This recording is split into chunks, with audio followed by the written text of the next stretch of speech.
Are we using group chat? Hey, welcome everybody back to Wizards of the Couch. It's a brand new year, 2020, and hopefully it's going to be a good year, even better than last. We had a really awesome 2019 here at Wizards of the Couch.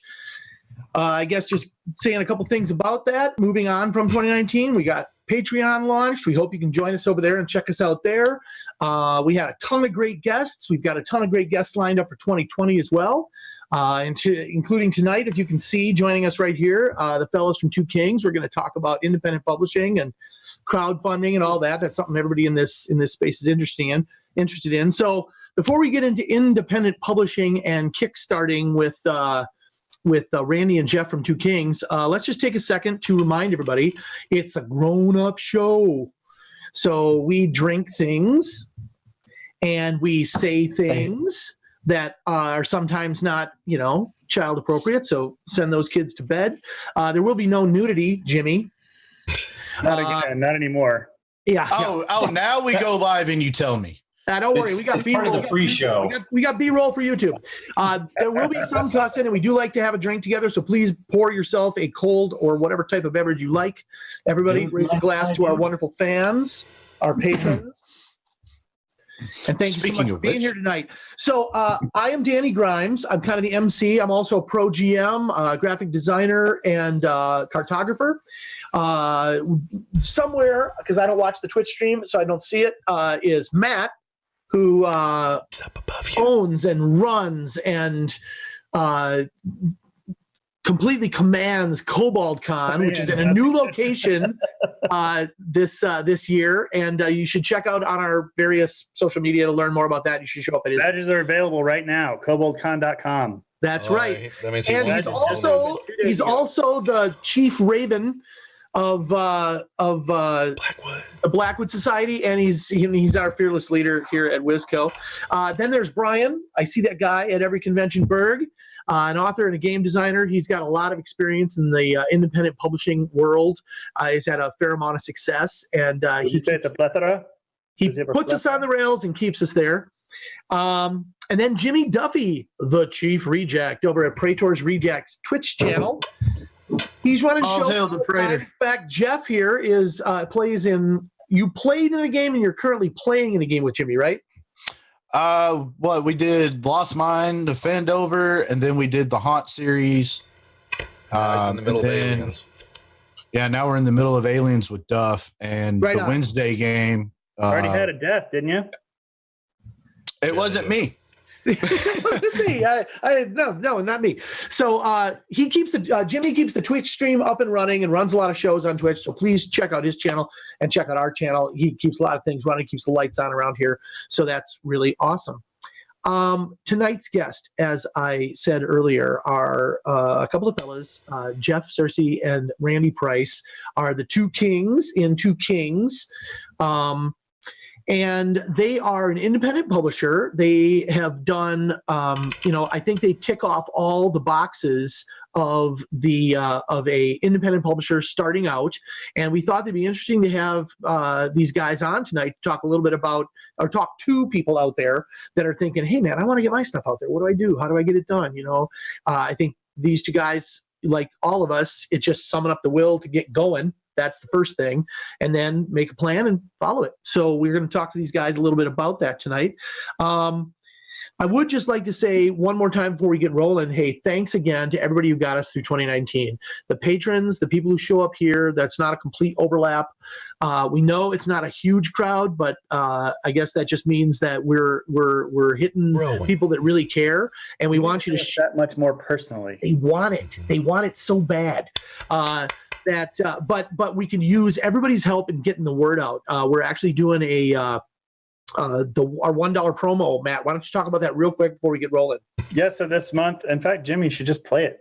We have our $1 pledge drive this month we're trying to get, I think our goal was 50, but we're hoping to get at least 25 new patrons on our patreon.com/WizCoGames. And of anybody that signs up this month, plus all of our existing patrons, we have 3 awesome prizes that we're going to give away on the 31st. There will be prizes. This is the thing you have to take away from this whole thing. There will be prizes. Plus, we continue to put out we're continuing to put out stuff. We've got we just put out what's the status of Krampus? That's been out now for a couple days. Couple days, yeah. Our patrons just received Krampus 2 days ago. Winter's Grim Tidings,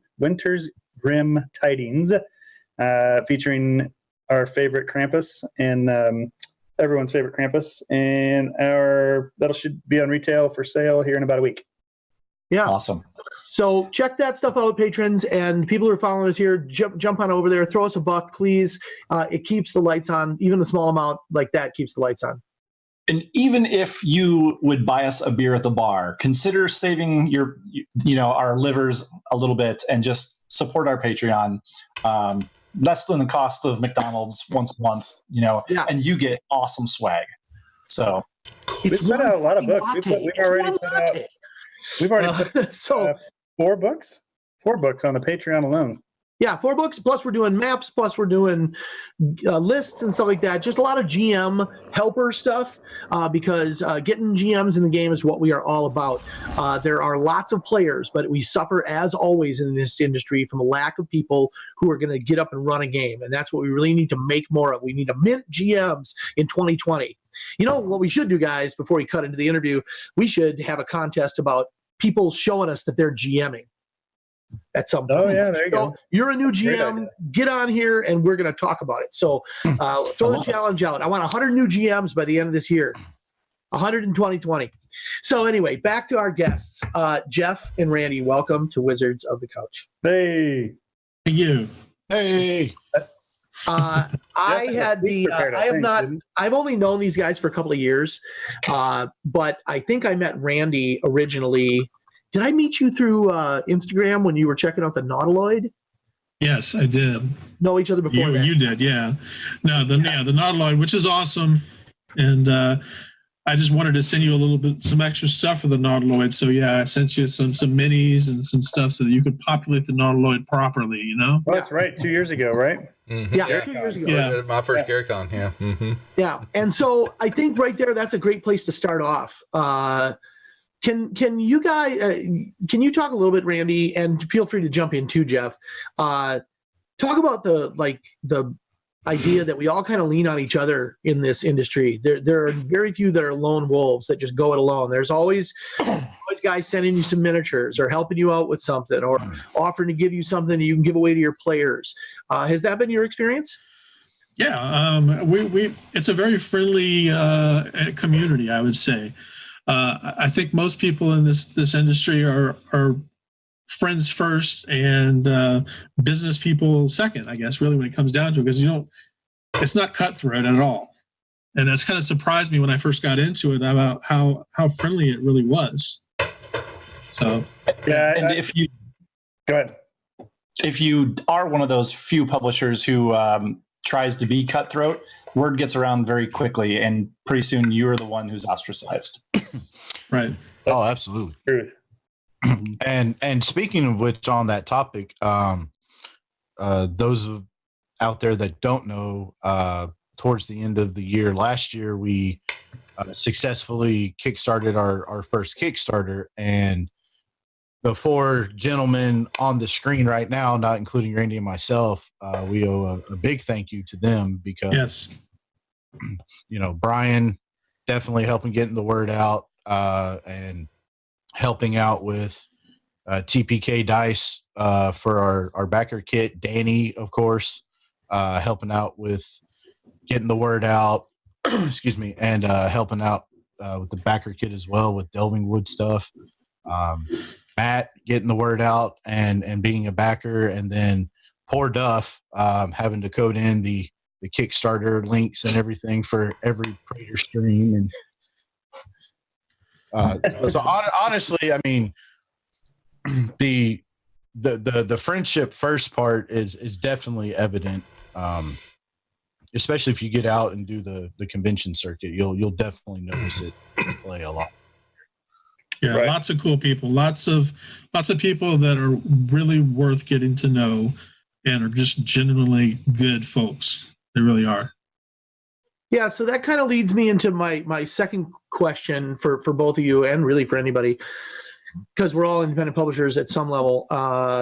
What is when everybody is in such a pressure cooker, we're all trying to do something here. There's inevitably a lot of like bleed over. You're just sitting around talking after a convention, and there's, everybody's discussing some cool new idea. We're all discussing mind flayers, and then all sorts of products come out about mind flayers or beholders or every other WotC piece of intellectual property I can violate by mentioning. Is that a frustration sometimes? Do you have a great idea and then you're like, oh, wait, maybe that's not my idea, or someone else comes out with it a week before you? Brian has a good answer for that one. That struck close, didn't it? Hashtag Eberron for me, but yes. Yeah, hashtag Eberron. Oh, I know. Sorry, I thought you were talking about the hashtag I dropped in our group chat. Sorry. Oh, well, that one too. Wow. You dropped a hashtag in our group chat. Now that's phrasing. But you guys' focus, at least with the Gym Crack stuff, is like the youth audience, right? Yes. Yeah, well, we have two major brand lines. The first brand line is Little Feet, which is aimed towards families and basically parents wanting to introduce role play into their kids, and are able to do so conveniently. Like our games are set up with it's 3 to 4 chapters each game, each adventure module, I should say, and of those, they're like an hour a piece, so an hour to hour and a half a piece. So you can have like a game with your kids between after dinner and before bedtime during the week if you want to. Just it's built so that it's easy for parents to run stuff for their kids, and that's what Little Feet is. The other brand line is Age of Ancients, which is more mature. I'd say ages 13 plus. Yeah, you can see King Bashman in there, Jeff. That's his baby. I'm more Little Feet as far as that stuff goes. But yes. So do you find, I guess I think that there's not a whole lot of content really in that area, right? I mean, you'd be surprised. I know BJ Hensley does her. Playground Adventures. Playground Adventures, and I'm trying to remember what Legendary Adventures has. A Feast of Flavor. A Feast of Flavor. Rachel Ventura wrote a Feast of Flavor, which is amazing. She did I don't a think good I've seen job with that. Yeah, I haven't seen that one either. Which both of them also helped out a lot with us. 'Cause I know I would talk to BJ every now and then on Facebook and just kind of be like, hey, what do you think of this, but for a family friendly audience? And she'd be like, oh, that's a great idea. Or no, don't do that. Right. Yeah. Well, that just gets down to that idea. I guess the thing I was bringing up initially was that there's a lot of overlap, but I think maybe in Age of Ancients, there's more of that. But I guess in that youth game arena, there's not probably as much competition. You can kind of differentiate yourself simply by being a kid's game. And it's a great time to get in it too. I mean, with the huge influx of players in general, a lot of those, you see it all the time on Facebook and Twitter, how whether it's a picture of their kid rolling dice for the first time or we just played my first game with my daughter or my son. I mean, it's a perfect time to break into that market. Which isn't that just an amazing time to be alive? Like, we're seeing people from all walks of life suddenly just, grab onto role-playing games with huge love, for not only for the game, but for the for all the fans, Oh, absolutely. Role-playing is such a wonderful avenue for teaching empathy, for teaching teamwork, cooperation, basically just being a better person. And it also teaches basic math skills, basic reading, basic history. There's just so many things that you can teach your kids by introducing them to role-playing games. And that's one of the things that we try to emphasize in our product line. So, yeah. So maybe Jimmy needs to read some of those. Some basic human empathy. Yeah, I hear he's kind of a killer DM there. So yeah, you got that right, baby. That's Bo from the chat. Our first player from Saturday night. He's here watching. We killed him within that first hour. So here's to you. What's going on, Buffrin? Yes, the kids are. You can't just kill off kids' characters. They take it personally. Sure you can. Well, you have to be gentle about it. I think, as far as when I run a game, I know I know we're not gentle guys here, but as far as Little Feat goes, yeah, like I have a built-in dynamic where they have a little wooden token that we hand out as swag. It's called a favor, and basically you can hand that back to me during the game, and your character is resurrected as if they never died. That's great. Nice. And we talked to BJ about that as well. That was one of the topics that got brought up. And I think Tales from the Loop is like that. It expressly says in there that you can't go around killing kids. So there's right. fair boating in the rules. What if I have a group that I DM'd for a couple weeks ago where the brother killed his sister and they're both playing together, and their characters, I had him kill her sister by accident. I actually did. She thought it was kind of funny, but I mean, obviously there's a point. Yeah. So that is fun. Now, all I can say about that Tales from the Loop prohibition is hashtag what about Barb? I mean, I did not expect that in Stranger Things, so maybe there will be exceptions made. Who can say? Right. So on the success of tell us just a little bit about the first thing you put out there. The kick. Tell us just a little bit about the Kickstarter. Like, what was the Kickstarter specifically for? All right, it was specifically for The Legend of Jim Crack Jack, which is the author is Gary Reynolds. I've known Gary for like 15, 17 years or so. He's a good friend of mine. He's a good guy. He created it originally to entertain his kids. He has 3 of them, and that's where Jim Crack Jack got started from. And as far as what we've done with it. The gist of Jim Crack Jack is there's this thief out there who's been stealing just like worthless stuff from different merchants around town, and they're worried that the thief is going to up his game eventually, and but he's been made fun of by a puppet master in town, and this puppet master has created an entire puppet show around Jim Crack Jack, and the bad things start to happen to some of the merchants in town, but the adventure itself is very G-rated. Not to spoil too much, but you do encounter some evil marionettes.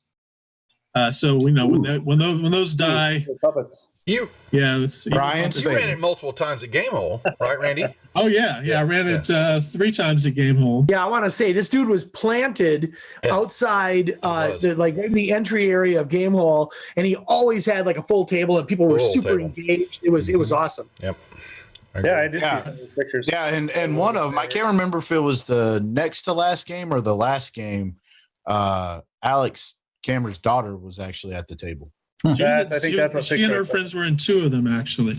Cool. Yeah, she was in the first one we ran and the last one we ran. So yeah, and they said they had a great time. So that's no pressure. Just the owner of Gamehole Con. No pressure at all for me, I guess. But babysitting. I wouldn't call it that. They were really good players. I wouldn't call it that. Yeah, it was. I have to say, every time I walked by, there was like plots being hatched and all sorts of conniving going on. So I think you were doing a pretty good job there. Hey, real quick, I just wanted, before we get into everybody's questions, I think Matt's got a question on deck about that he'd like to ask. Just one more shout out to our Patreon support. The patrons have just been really kicking ass. We're going to try to grow that audience because we want to produce more cool stuff. Matt has been seriously cracking the Goblin Whip and a little ho my lads, and there's a whip, there's a way. So he's been cracking the whip, and he's got a long list of content he expects the rest of us nerdlingers to put together every month, and we want to make it better. We want to make it available in more formats. We want to get it out to people and share it. So please, I think we were just talking about Shadow of the Demon Lord, even, right? Yeah, I just recently came upon Rob. I only met Rob Schwab this year while he was on the show, and of course then really started following him, and I bought the book and I did all the stuff. So yeah, Shadow of the Demon Lord is a great game.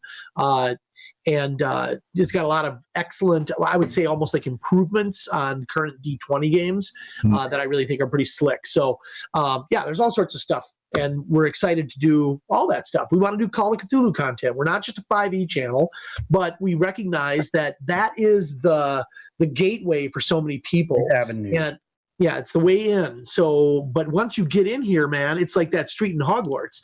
You know, there's like all this shit going on, and you can't believe it. So, we want to show people. We want to show people other stuff, other game systems too. So, so anyway, that's our shout out. Subscribe, share, comment. Sharing and commenting is the best thing you can do. Tell other people about us, and then let us know what we're doing right. What we're doing right now.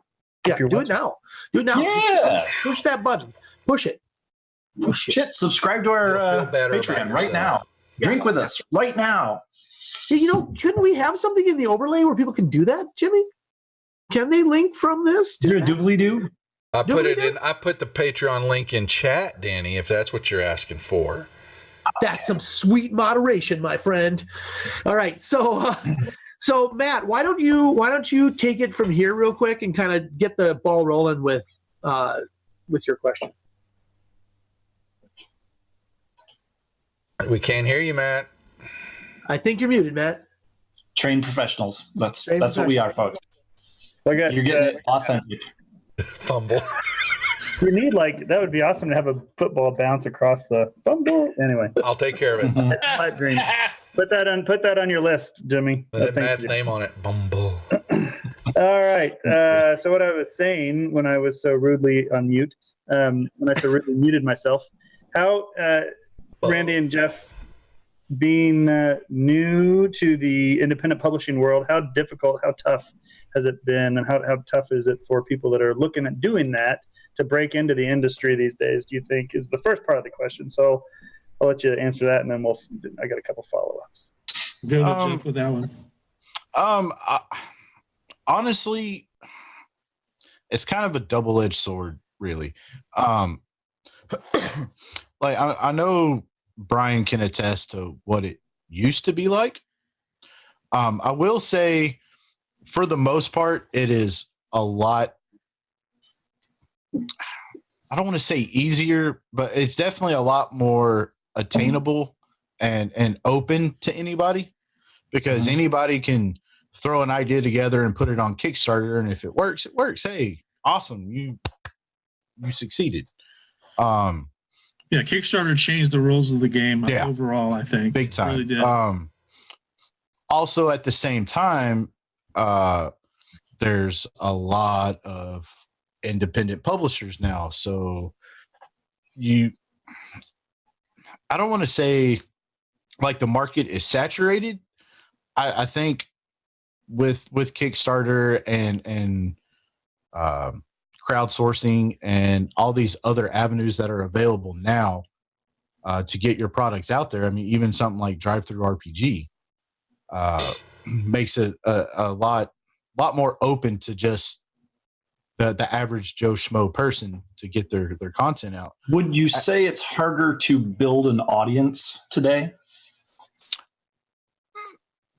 Yeah, in a way, yeah. I will agree to that. Like you still have to put in the groundwork, so to speak, because I mean, what, Randy, we've been doing convention runs now for like what, three or so years? Yeah, 3 years, yeah.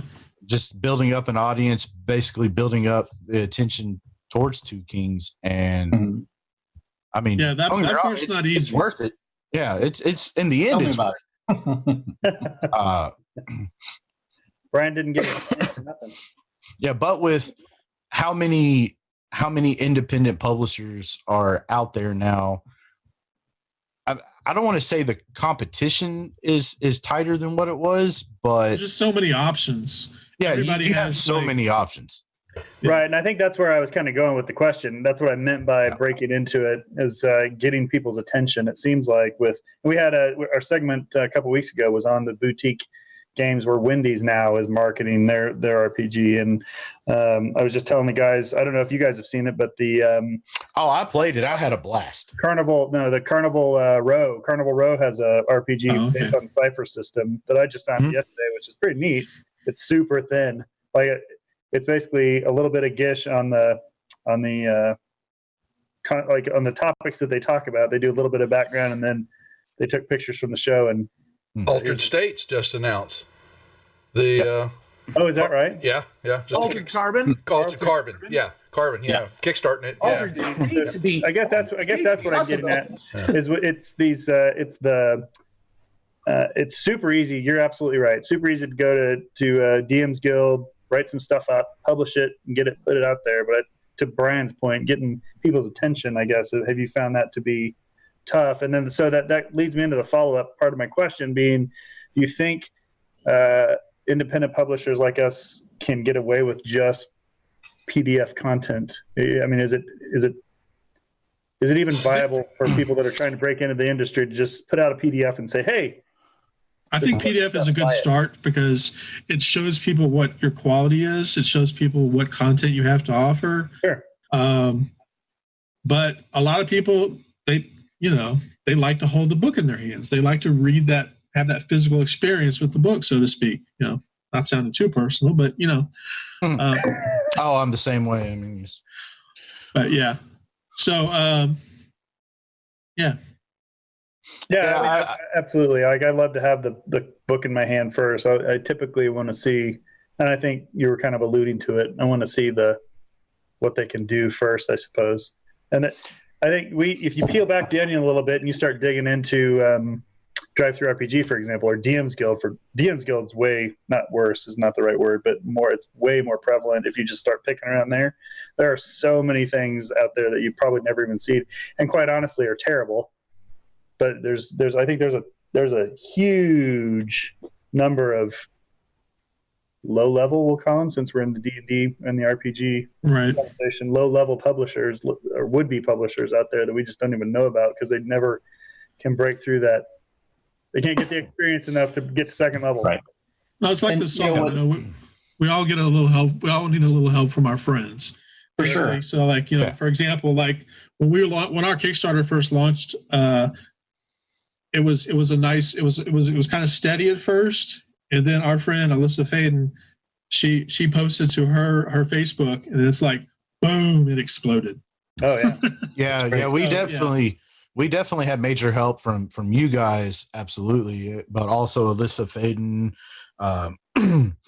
Skeeter Green, Zach Glazer and his wife, Alex Kammer helped.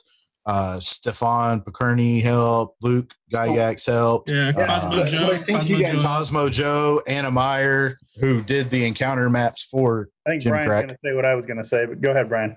The crux of what you guys are saying is that in order to truly help get the word out, to make your product seen and visible, you need to use influencers in the market that you're using in order to really just help, kind of retweet or share or just get the word out. And these days, that is such an invaluable thing. Oh. Like you can't put a price on it because, getting someone who has, thousands upon thousands of people following them to share your thing and say something nice about it is worth a lot.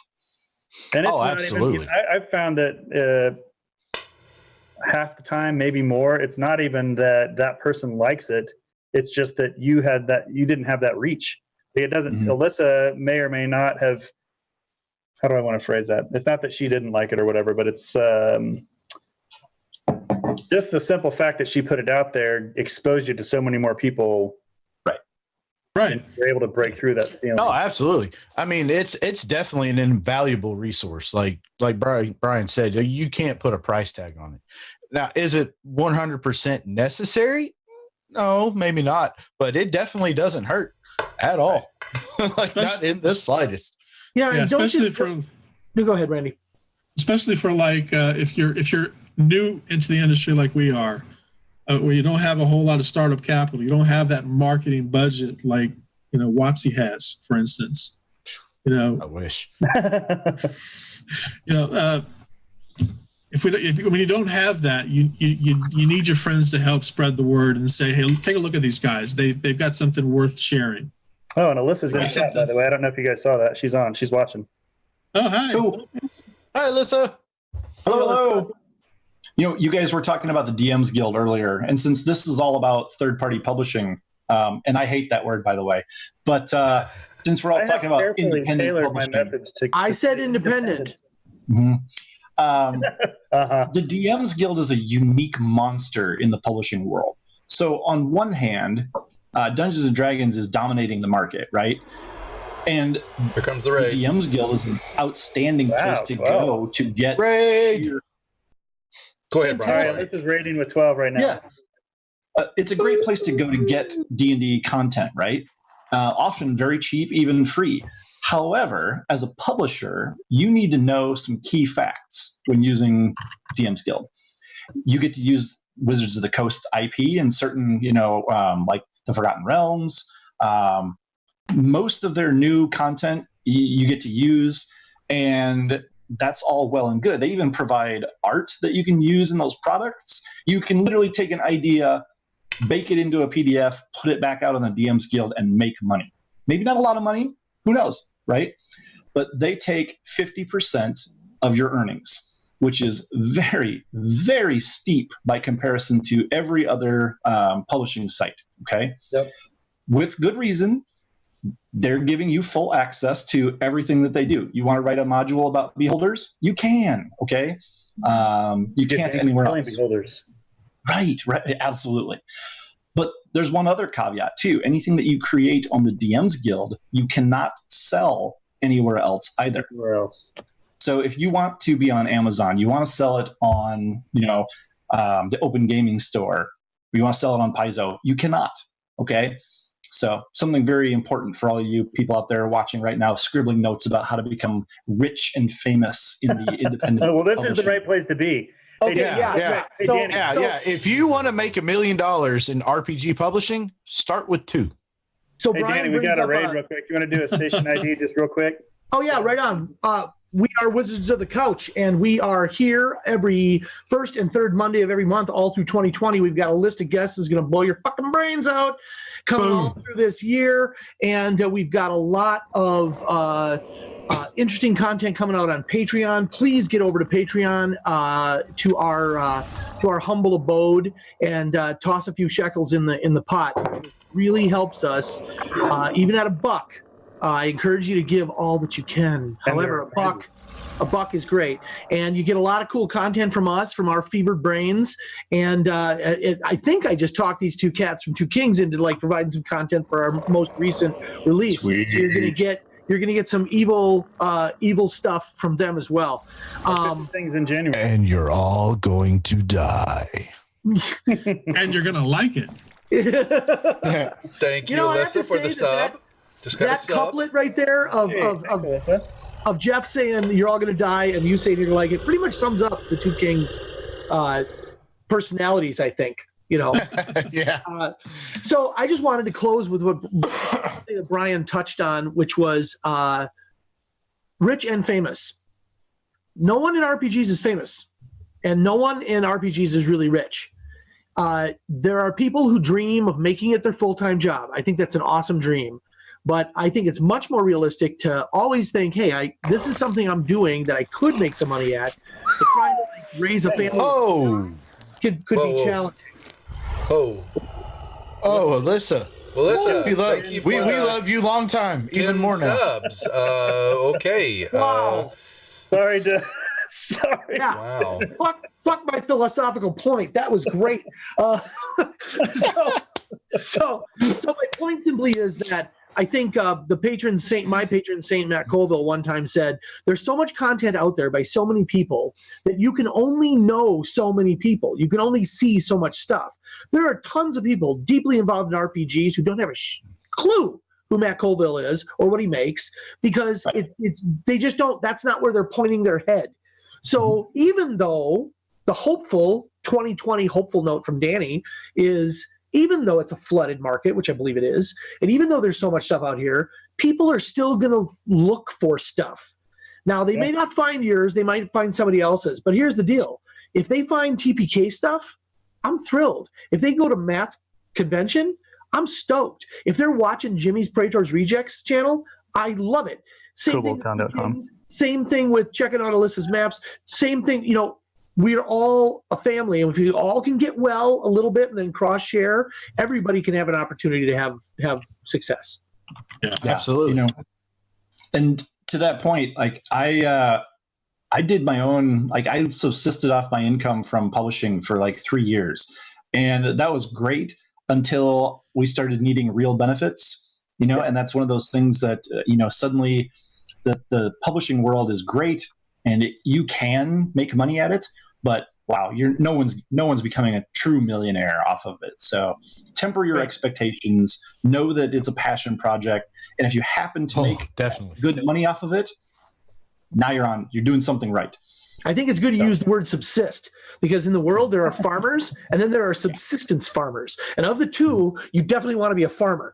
So it's true. It's true that sometimes it's not as much as we all hope. But I can tell you for a fact right here, these guys right here are no joke. Even though I work with 3 of them, I've worked with Randy and Jeff as well. These are people who honor their word. They do what they say they're going to do. They produce something of high quality, and they're sincere about what they're doing. And that, to me, is ultimately more important than everything they do being the most awesome thing I've ever seen. I like their stuff, but it's more about the relationships that we develop in this hobby/industry. Yeah, and Rick Hershey's on too, and he said it's a lot of work to do this. A lot of work, energy, and hustle to do this full time. And let's give Rick his due. Dude, Rick is like a powerhouse when it comes to cranking this stuff out. He is crushing it on the daily for us, for sure. Speaking of which, so our newest product, Winter's Grim Tidings, he did the Krampus with the Unseelie reindeer in there. That's awesome. Yeah, can we show people that? Is that all right? Danny, you got it? I do not. Actually, give me a second. Well, real quick. Why don't we get on to Brian's question and I'll bring it up. Okay, I was gonna interject something. Never mind. You know, it'd be really good if we had like these images and such in advance of the show, but we're trained professionals. So, anyway, moving on. Okay, guys, I know we're like 37 minutes into the show. I'm going to put you on the hot seat. All right. We accomplished. Oh boy. Nothing. Between the two of you guys from the Two Kings, who's the creative? Who's the evil genius? I'm evil. Yeah, Jeff is definitely the evil genius. I'm the creative.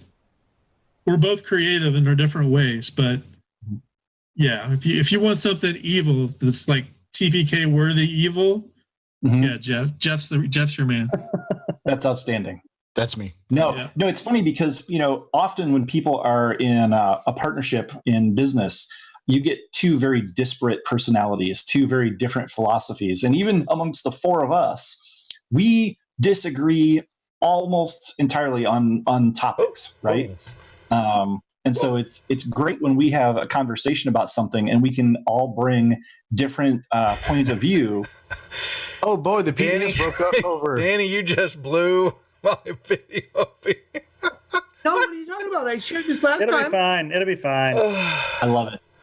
Oh, someone give me the fumble. On that page. Hey, there it goes. We came right back, didn't we? Yeah, but don't worry about it. Yes, Don't worry about it. Okay, so I just wanted to put you guys on the hot seat a little bit. I'm starting to do this every episode. I'm trying to come up with some good question, but let's talk business a little bit more. I think we already established that your niche is, you have Little Feet, which is the children's gaming. What was the other side that you were talking about? Age of Ancients. Age of Ancients. Okay. Age of Ancients is like a full, complete campaign setting type world. Like it. It is Norse influenced. It's not entirely Norse based, so we can weave that Norse influence and high fantasy and whatever combination we want to. I think that's really fit good. said product. But you need to find a way to make it your own, right? Yeah, absolutely. Yeah. Thanks, Tombstone, for the sub. Speaking of branding, what do you think will define your products going forward? Like, what is Two Kings? Like, how would you define yourselves as a publisher? Well, ironically enough, like our flagship line and the one that's basically been giving us the most, I guess, community following and build up is our Little Feet games. Mhm. Like they went over really well this past year at Gen Con, like even better than I thought At Gen Con? at Gen Con. Nice. To the point that some of the feedback that we received, we decided to basically go into, I don't want to call it a third line, maybe a 2.5 line product lines that we're calling Quick Quests. It's basically like the Little Feet Adventures, but shrunk down to run in a much shorter time format to be ran at conventions with the younger Really crowd. little Because, yeah, basically. Itty bitty tiny feet. My little toes. Did you see that Jimmy was doing some of the VTT stuff for you? What's That's my that? question. Yeah, that was your cue. Well, no, I'm getting window chats over here. Okay, so before I have a question, which was the VTT side, we have a giveaway, surprise giveaway for Oh, tonight. snap a giveaway. Ooh, look who it's Giveaway from Two Kings Games. They I love have it. gifted us a Wormwood. Sorry, Danny. Holy cow, look at that. Ooh, Dice tray. Okay, got upside down. so we're going to give it away. So I'm going to see if this works, and let's see if it puts it in there. Okay, so you Well, just there you have go. to do Put in your tickets now. it should be just a exclamation point tickets or ticket Ticket, I think. tickets. It says exclamation ticket. There you go. Ooh. Okay, exclamation ticket. Singular. Yeah, ticket one. They're While we're interested. waiting They're for this, you're I'd getting them in, and everyone's going to get a free ticket. You can buy a second one because we don't really have big points for tonight, so Too many tickets. you can only buy one or two. I think that's it. I just limited it real quick, but we're going to let that run for a while. Then we'll draw and just stop trying to cheat, Gary. Ticket one. Come on, Gary. Would it be messed up if I entered this drawing? There you too? go. There Only you if you go. want it. Thank you. Okay, so the question winner, you Win was. your own, win your own prize now. We are real professionals, folks. So you know Yeah. how Hey, we're while we got a second, thanks, Sir James Lewis, the most infamous man in gaming, for his $5 patronage. Oh, Hey, Thank you, James. we got to live up to That the is content money there. well spent, my I meant friend. Money well spent. the most unfamous person in gaming. That's right. So the two-part question is when are we going to see these lovely Two Key Games products digitized and ready for the VTT world? As soon as you help me with Fantasy Grounds. And as soon as Matt helps me with Roll20. There you go. We got to make sure both sides get the love, or you'll get me and Matt butting heads again. Okay. Yeah. Yeah, well, you know.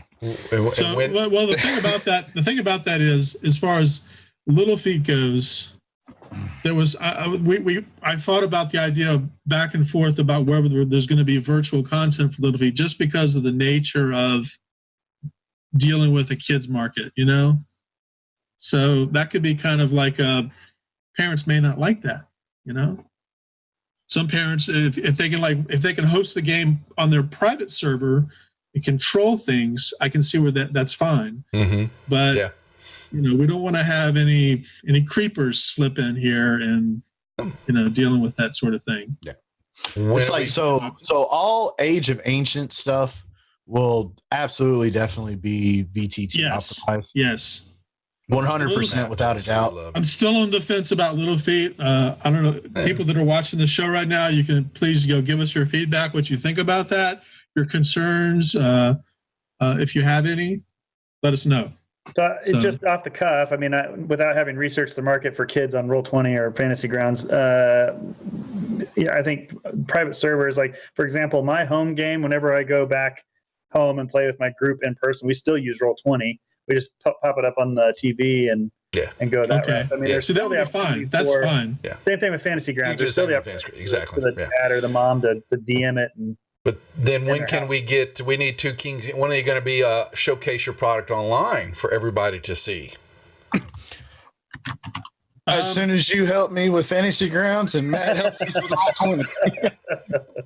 We're putting these guys under pressure here. Hey, you guys do have a website though, so where can they find Yes. your other stuff? Danny, Like- that's been well. Here, I'll do that too, Danny. I'll put that link up here again also for you. Yeah. One of our friends did the web page for us. I can't remember who was it.